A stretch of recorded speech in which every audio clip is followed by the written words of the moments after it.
सबसे पहले हम बात करेंगे इसमें जीव और प्राकृतिक संपदा के बारे में। तो सबसे पहला पॉइंट है, वन्य जीव सप्ताह मनाया जाता है प्रत्येक वर्ष अक्टूबर माह का पहला सप्ताह में। असम का काजीरंगा राष्ट्रीय उद्यान एक सिंह गेंडे के लिए प्रसिद्ध है। यह असम के जोरहाट जिले में स्थित है। जम्मू कश्मीर का दाची ग्राम राष्ट्रीय उद्यान हंगुल मृग के लिए प्रसिद्ध है। जल संसाधनों में भारत का विश्व में तीसरा स्थान है। पृथ्वी की ऊपरी सतह को मृदा संपदा कहते हैं। नलकूपों द्वारा सर्वाधिक सिंचाई उत्तर प्रदेश में होती है। भारत में प्रथम सौर ऊर्जा पावर हाउस स्थापित किया गया है लद्दाख में।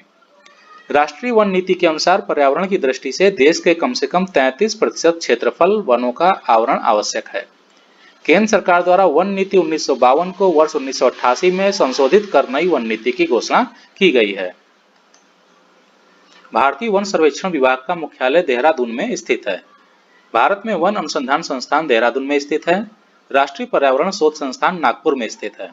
भारत में वृक्षारोपण उत्सव, जिसे वन महोत्सव के नाम से जाना जाता है, के जन्मदाता के.एम. मुंशी थे। इनका पूरा नाम कन्हैया लाल माणिक लाल मुंशी है।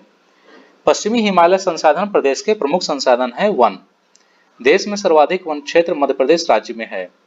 पंजाब राज्य के कुल भौगोलिक क्षेत्रफल के सबसे कम भाग पर वनों का विस्तार पाया जाता है। प्रतिशत की दृष्टि से सर्वाधिक वन क्षेत्रफल मिजोरम 88.93% का है और दूसरे स्थान पर लक्षद्वीप 84.56% है।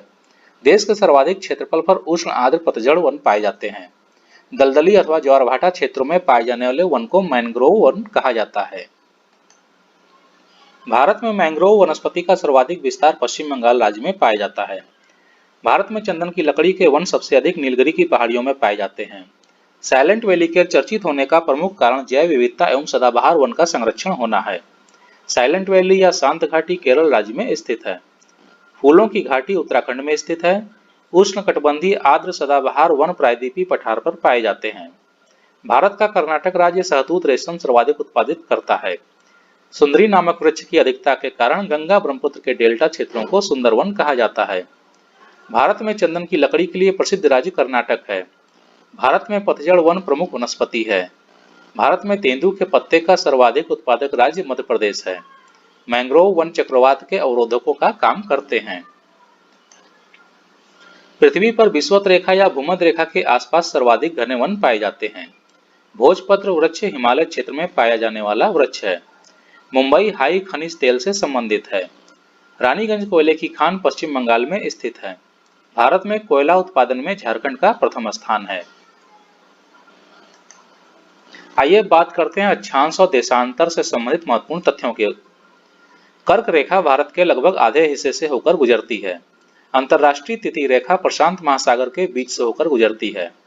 भारत में सबसे छोटा दिन 22 दिसंबर को होता है। इस दिन सूर्य मकर रेखा पर लंबवत चमकता है। इस स्थिति को शीत अयनांत कहते हैं। 180 डिग्री देशांतर को 1884 में वाशिंगटन सभा में अंतरराष्ट्रीय तिथि रेखा माना गया। स्थानीय समय वह समय है जो कि सूर्य के अनुसार प्रत्येक देशांतर पर निकाला जाता है। स्थानीय समय पृथ्वी के प्रत्येक भाग पर भिन्न होता है। यह अंतर प्रत्येक देशांतर पर 4 मिनट का होता है। भारत में 82.1/2 डिग्री पूर्वी देशांतर रेखा के समय को मानक समय माना गया है।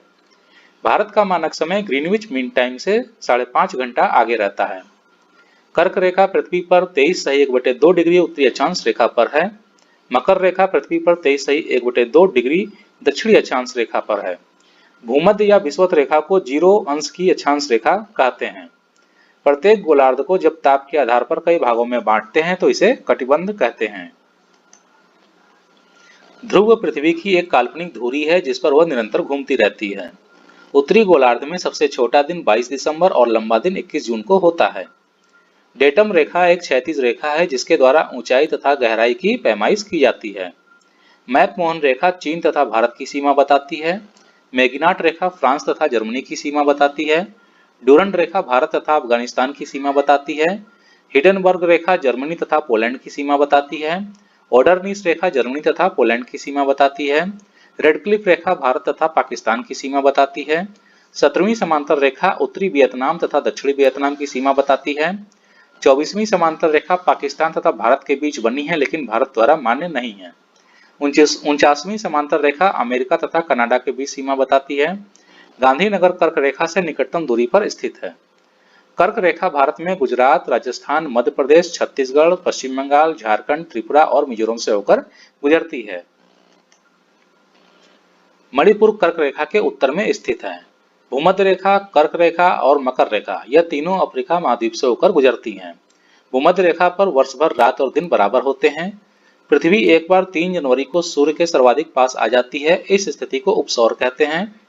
पृथ्वी वर्ष में एक बार 4 जुलाई को सर्वाधिक दूरी पर हो जाती है, इस स्थिति को अपसौर कहते हैं।